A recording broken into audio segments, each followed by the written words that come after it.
On July 22, 1999, the leaders of the People's Republic of China issued an arrest warrant for this man, now living in the United States. The warrant read in part, "Wanted for disturbing public order, Li Hangzi, gender, male, ethnicity, Han, speaks Mandarin with a northeastern accent, eyebrows slope to the middle of his brow." With these words, the government also banned the spiritual practice he founded.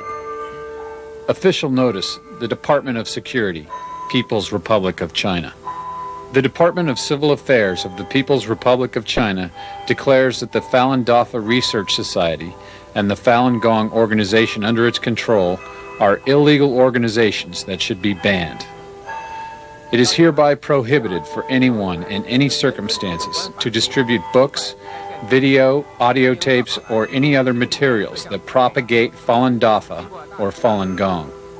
It is prohibited to hold gatherings or demonstrations that uphold or propagate Falun Gong, such as sit-ins or appeals. It is prohibited for anyone to organize, coordinate, or direct any activities that go against the government.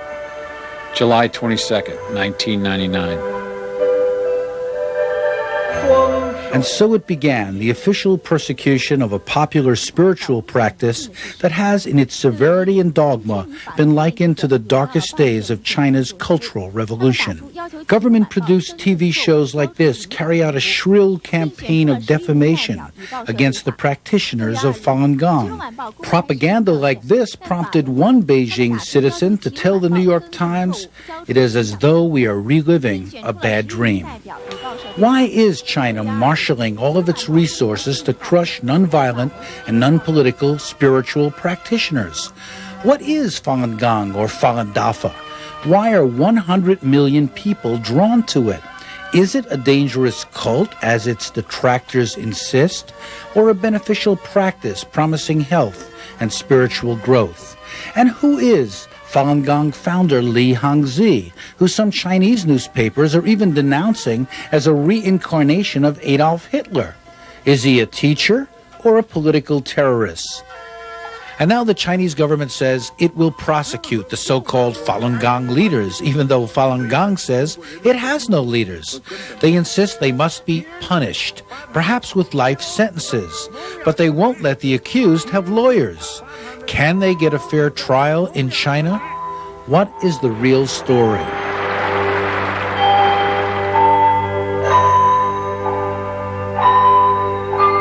Qigong is a traditional Chinese exercise system with a long history. Many utilize it for their physical well-being.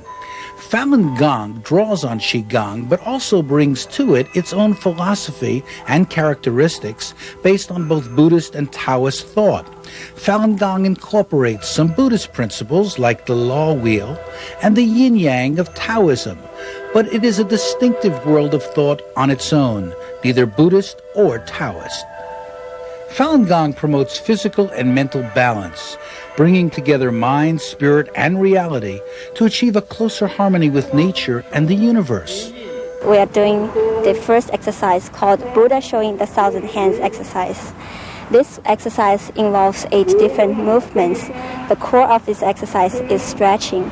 Stretch to the side, stretch, hands up, heels down, arms stretch to the side, then suddenly relax. By doing so, people can open up all the energy channels in their body very quickly at the beginning and create a good energy field.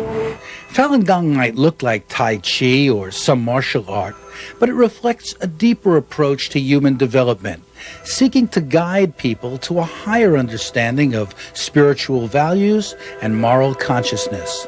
When I found this, it gave me answers to the question and gave me the thing I was looking for in my life. It influenced all parts of my life, like my work and my everyday life. It helps me to be more sure of what I'm doing, and I can distinguish right from wrong more easily now. In China, Falun Gong is referred to as a cultivation practice, a way for individuals of all ages and from all walks of life to cultivate both mind and body to become better people. Many practitioners say it makes them healthier as well. He got severely, very sick for quite a while, and he tried a lot of other Qigong exercises, but none of them helped him. So once he started to practice Falun Gong, his health was greatly improved. And since then, since his practice of Falun Gong, that problem never came back to him. I just couldn't sleep. Every time I laid down, I would get pain. The doctor told me that I had some clogged arteries. I don't know if it's going to cure what my problem is, but I do know that it makes me feel better. Maybe it's the flow. Like I said, I wanted better circulation, but the flow is real. There's something there that's real. It's no joke. I wouldn't be back here today. Falun Gong is based around 5 sets of exercises accompanied by the study of universal laws and principles. The graceful exercises work on the circulation of energy in the body. While regular physical exercising has long been recommended as a health measure, Falun Gong adds meditation and a moral philosophy, seeking to harness the body's innate strength and wisdom. Now, how does that make you feel doing that? How does it feel? I gain a lot of benefits, both physically and mentally. By doing the exercise, it increased my physical health tremendously. I used to have a chronic fatigue very often, but now I feel more energetic. Falun Gong promotes 3 key deeper principles: Zhen, truth and truthfulness; Shan, compassion, kindness, benevolence; Ren, tolerance and forbearance. Oh, I've changed tremendously, and I've seen how the Zen, Shen, Ren principles really apply, and as long as you apply them, the response is going to be positive. There's a whole other aspect to Falun Gong. It's not just the physical exercises. When you read the book, it teaches you about certain things like virtues. It's very hard to find examples of that in the modern world. You work in New York City, and you can go the whole day and you don't see anybody doing much of anything nice for anybody else. There are actually 2 books that lay out the thought of Falun Gong, China Falun Gong and Zhuan Falun. We'll tell you more about them later. It seems like such a simple thing. You open a book, it talks about compassion. This changes your life? What? Wait a minute. This doesn't... But when I look at all the other practices I've tried in the past, it is the first practice which breaks things down to a very simple exercise and the very simple idea of truth, compassion, forbearance. And just because it's simple doesn't necessarily mean it's not powerful. Falun Gong is not a religion. It's not a cult or a sect. There is no organization to join. There are no rituals or worship services. No one is making money off of it. It is not political. We are not interested in politics. Yeah, we don't have any political intention. We are also not against the government. We just try to improve ourselves, cultivate our heart, try to be a good people. If anybody tries to make money or personal gain from the practice, that's an incorrect approach. You're not a practitioner. You're not doing Falundafa if that's your attitude towards it. So, it's not a money thing at all. I come from California. I'm very, familiar with every new age wacky thing, and some of my family members have practiced, some of them. So I've always been completely opposed, to that kind of stuff, and I've always had the reputation of being the most grounded, common sense person. That's what people say about me. So when my friends and family heard I was doing this, they were shocked. I'd be the last person they would think, but when they saw me recently, they all said, "Please tell us what you're doing," because they could see that it had a great effect on me. What is important to realize is that people who practice Falun Gong do so voluntarily. Because I have no obligation to anybody when I practice Falun Gong. I don't feel obligated to do this. If one day I say, well, I want to do something else, I want to go shopping, I want to take today off, I can just go. I don't have to report to anybody. But they're very open about what they do, and they want people to see it, and if they're interested, to try it. That's why you practice publicly in a park. You put up a sign that says, "Hey, we're doing Falun Gong. If you're interested, come on by. It's free. You can stop by any time and learn it." I tried yoga and I tried other Qigong practices, and I was looking for something, but I always kind of felt, I'm forking out $400 here and $500. I'm like, I have to pay for salvation. There's something wrong. And that was another thing that struck me about the practice, that it was for free. She's teaching the first ones if you want to learn that. You didn't learn those. Go right ahead. I find that in doing the practice in the park together, we all are really basically bonded together because we enjoy doing this practice. Falun Dafa has changed most of our lives. Falun Gong spreads mostly by word of mouth. It now has more than 100 million practitioners in 30 countries. Practitioners can be seen all over the world, in public parks and at community centers. They come from all walks of life, young, very young, and old alike, and from every racial, cultural, and religious group. 你自己所要创作的，说这个思想中来的东西是什么？ This is the man responsible for Falun Gong. His name is Li Hongzhi, sometimes referred honorifically as Master Li, because he is considered a master of the practice he founded. He's received awards and recognition all over the world for his work. He introduced Falun Gong to the Chinese public in 1992, but at that time only directly reached about 20,000 people. He personally taught this practice only for 2.5 years in China, from May 1992 until the end of 1994. And probably around 20,000 people actually listened to his lectures in person in China. After that, he stopped teaching the practice personally. For the past 4 years, really people learn this practice through the word of mouth, because in China, everybody practices exercise early in the morning in the parks. So that's how people really get started. Li Hongzhi's books, Falun Gong and Zhuan Falun, are available worldwide, free over the internet. They're taught in 9-session workshops where the key ideas are introduced and explained. Li Hongzhi now lives in the United States, where his lectures and teachings reach a growing audience. Here he is in Chicago, working with local practitioners. His ideas are spreading quickly.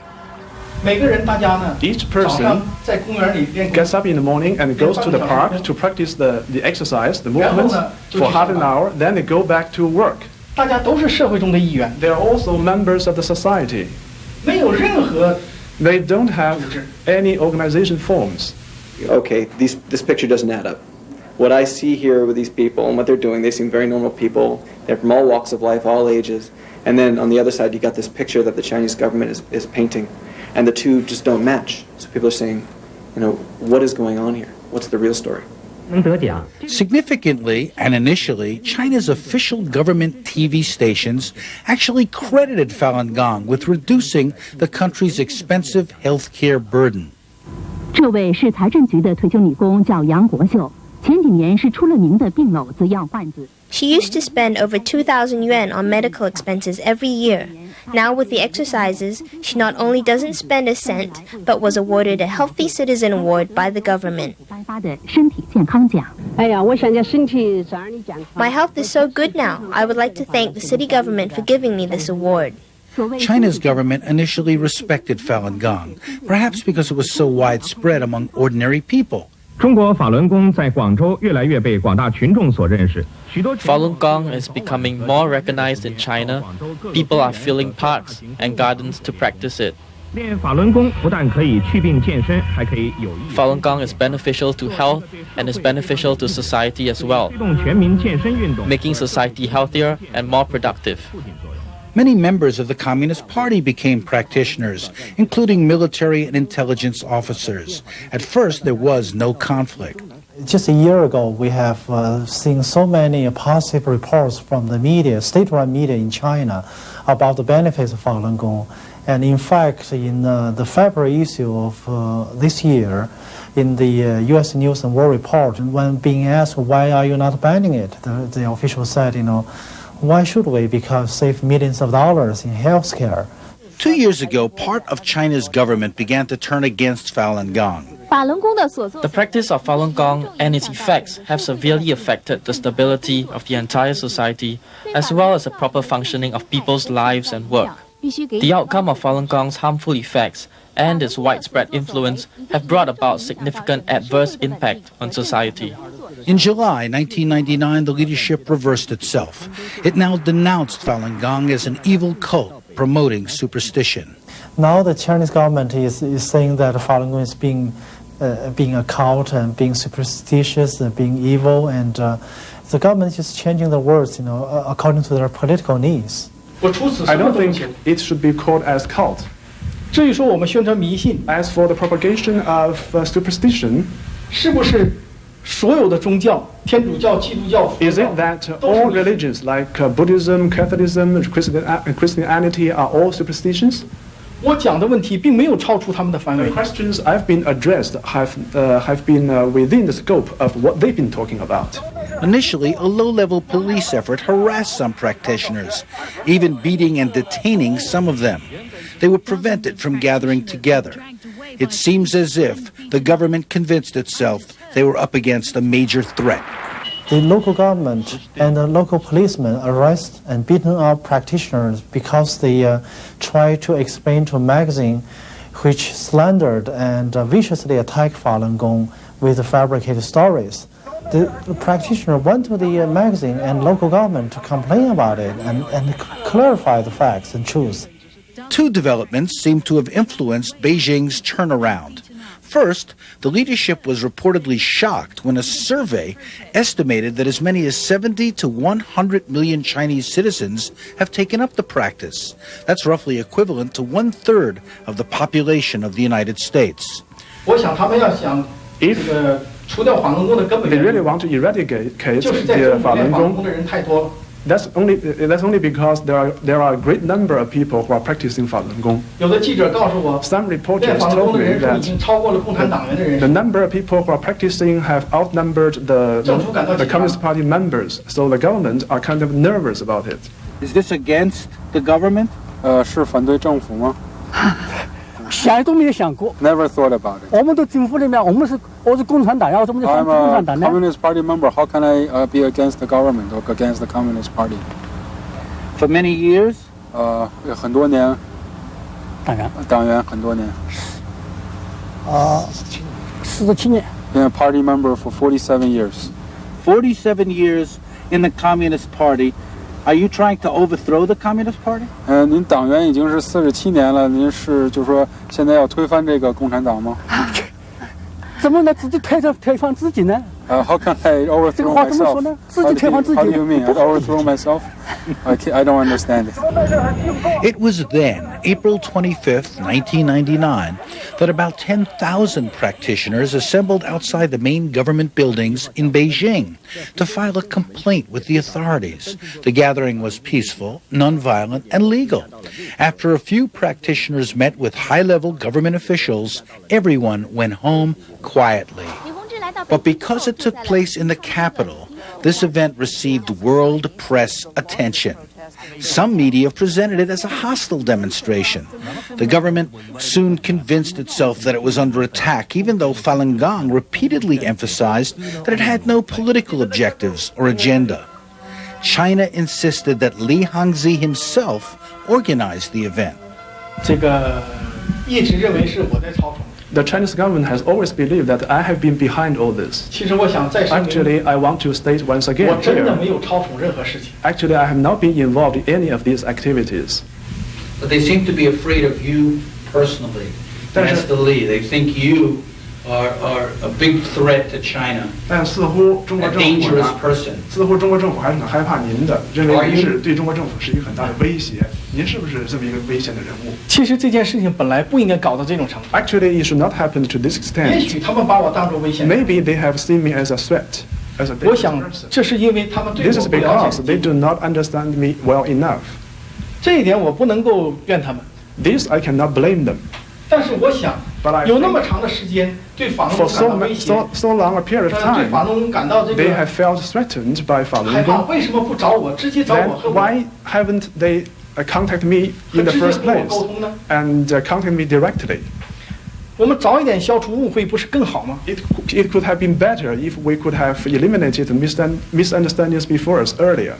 如果真的我们做错了什么 If we had really done something wrong, I could correct. I could mend. 都是为了做好人嘛。 Each and every one of us want to be good persons, and we want to be good. On July 22nd, the government of China announced a major crackdown on Falun Gong.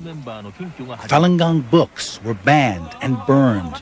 The army and the police rounded up many practitioners, forcing them into stadiums. The story made big news worldwide. Falun Gong's perspective was often missing. In Beijing Saturday, the government crackdown continued on members of the now outlawed Falun Gong meditation group. Beijing banned that group on Thursday after several days of silent protests. Police have also detained Falun Gong leaders and members. If the Chinese government feels threatened by that... Chinese government officials went on TV to justify their persecution of Falun Gong. In fact, they are not only doing that, they have mobilized so-called demonstrations throughout the country in all 30 cities. They are interrupting traffic, block the traffic, interrupting social order. Some practitioners were forced to confess and recant as if they were criminals. Many complained. Some protested, as this rare audio tape from China confirmed. We've done nothing wrong to our country and our people. We have been taught to be good people, and we've conducted ourselves to what our teacher has told us. During the entire event, we haven't created any conflicts for government. On the contrary, the government has forced us to the stage of politics and positioned us as their opposition. Government made the mistake, not us. An arrest order was dramatically issued for Li Hangzi. Interpol, the international police agency, however, refused to serve it because there was no criminal wrongdoing and because it was considered blatantly political. In New York, Li Hangzi asked for international help. I hope all the people who have a kind heart and the various governments will step in to assist in the resolution of this issue. Li Hangzi himself was targeted by a slander campaign driven by propaganda TV shows like this, and even a vicious, nationally distributed comic book. Some newspapers in China even compared him to Hitler. Yet Li Hangzi was never given a chance to respond to the relentless accusations. I feel sorry that the Chinese government has taken such steps. But whatever Chinese government will do, I'm not going to against the government, and I don't want to get involved in politics. The campaign that the Chinese government has taken on is a very vicious campaign and so unnecessary. It's almost like in a few instances on TV and even in the press and the media, the written media, they've made fools of themselves. He uses not magic, but a simple act of strength to show how the minds of Falun Gong followers can be bent as easily as a spoon. They can be unfair to us, but we can never treat others with the same approach. One of China's main charges is that Falun Gong irresponsibly encourages people to stop taking medicine, that even leads to suicide. And I have books. I have never said this. What I'm doing is to tell people the relationship between practicing and cultivation and medicine taking. China also tried to mock Li Hangzi by claiming that he had warned practitioners that the end of the world was at hand. He denies making any such apocalyptic predictions. I can proclaim here to everyone in all earnestness that all of those so-called catastrophes of the earth or of the universe and things of this kind in the year 1999 simply do not exist. We've read numerous reports that the Chinese government is putting on a show trial to to prosecute, the innocent Falun Gong practitioners. The human rights of more than 100 million practitioners have been violated. The government of the People's Republic of China is brutally suppressing the practice of Falun Dafa. It's hard to believe life imprisonment for people who are just meditating. Falun Gong has tried to respond to China's barrage of charges and abuse. Practitioners have on their own voluntarily gone further, bringing their practice and passion to the United Nations in New York. In Washington, they've assembled at the Chinese embassy and at the Congress of the United States. I'm a software engineer. I flew in yesterday and trying to help out the situation in China because a lot of people are suffering and serious severe infringement of human rights. A lot of people are arrested, detained. I wish American people, including American senators and congressmen, can understand us more. Certainly what they've done to these people, as I understand it, very innocent people, practicing their own personal beliefs, expressing themselves in a very peaceful, non-political way, is clearly an overreaction, and I hope that the Chinese come to realize that. Eventually, 20 U.S. senators appealed to China to, quote, uphold the rights of practitioners to freedom of expression and assembly. The United States government then called on China to stop persecuting Falun Gong practitioners. A spokesman said, quote, no one should be persecuted for peaceful assembly, association, or peaceful expression of their views. The Canadian government condemned China's crackdown on Falun Gong, as did Miles Coupa, Australia's Deputy Foreign Secretary, who said, quote, the ban on Falun Gong does raise some serious questions about China's international commitments relating to freedom of assembly. Human rights groups also condemned China. Amnesty International said the crackdown, quote, marks the beginning of another cycle of stifled dissent and repression, end quote. Human Rights Watch called on China to end the ban because, quote, the Chinese people have a right to exercise their faiths peacefully. Does this look like a dangerous conspiracy or a spiritual practice worth exploring? So what is the real story of Falun Gong? The answer is not found in the media, not even in videos like this. It is in your willingness to investigate the practice for yourself. Can 100 million people be wrong? Possibly. But then again, they may have discovered a way to transform their lives in a way that is worth exploring on your own time. www.falundafa.org offers the information on the internet. A toll-free call to 1-877-FALUN-99